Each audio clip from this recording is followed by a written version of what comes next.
আপনারা জানেন যে গত পরশুদিন আমরা 6 এপ্রিল আমরা কমিশনের সভায় আলোচনা হয়েছিল এবং সেই অনুযায়ী আমরা বলেছিলাম যে সংরক্ষিত মহিলা আসনের তফসিল আজকে ঘোষণা করব।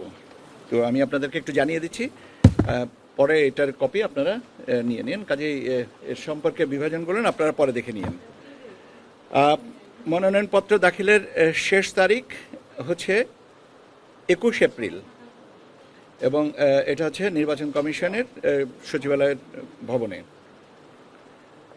মনোনয়নপত্র দাখিলের শেষ তারিখ হচ্ছে 21 এপ্রিল, এটা মঙ্গলবার।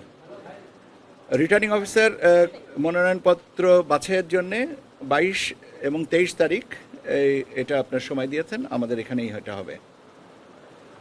আপিল আবেদন 26 তারিখ, এটা রোববার, যদি কেউ আপিল করেন তাহলে এটা।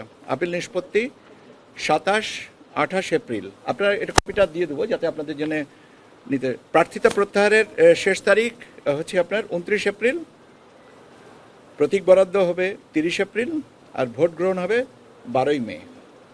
তো এইভাবে আমরা এই শিডিউলটা তৈরি করেছি, আপনাদেরকে এটা কপি দিয়ে দেওয়া হবে। আর এইটা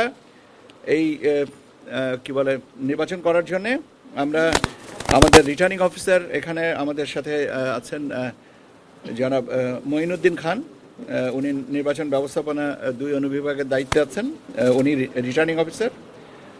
আমাদের জনাব মনির হোসেন, উনি আছেন নির্বাচন পরিচালনা অধিশাখার দায়িত্বে, উনি সহকারী রিটার্নিং অফিসার। এবং আমরা 4 জন পোলিং অফিসারকে এই দায়িত্বে নিয়োজিত করেছি। এই তালিকাটাও আপনারা পেয়ে যাবেন। এইটা হচ্ছে আমার এই মুহূর্তের মোটামুটিভাবে। এখন আপনারা আরেকটা প্রশ্ন সেদিন বলেছিলেন, আমি আংশিক আমি বলেছিলাম, আমরা উত্তর দিয়েছিলাম, তারপরে আবার স্পেসিফিক করে বলে দিই। সংরক্ষিত মহিলা আসনের বন্টনটা হচ্ছে বিএনপি এবং তার জোটের ভিতরে 3 দল আছেন, গণ অধিকার পরিষদ, গণসংহতি আন্দোলন এবং বাংলাদেশ জাতীয় পার্টি বিজেপি। এনাদের 36টা আসন। বিএনপি এবং তার জোট হচ্ছে 36টা। জামায়াতে ইসলাম এবং তার জোটের সাথে আছেন এনসিপি, বাংলাদেশ খেলাফত মজলিস এবং খেলাফত মজলিস, এনাদের 13টা।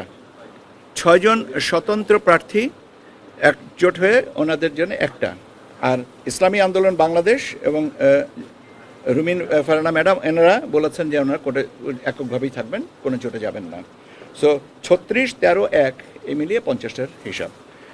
আর ইনশাল্লাহ আমাদের শেরপুর 3 এবং বগুড়া 6 এই আসনে নির্বাচন হচ্ছে। এখনও পর্যন্ত আমাদের কাছে প্রাপ্ত অনুযায়ী সংবাদ অনুযায়ী সব ঠিক আছে এবং একটা আশা করি যে আমরা যে বেঞ্চমার্কটা জাতীয় পর্যায়ের নির্বাচনে আপনাদের সকলের সহযোগিতায় করেছে সেটা থেকে প্লাস হবে।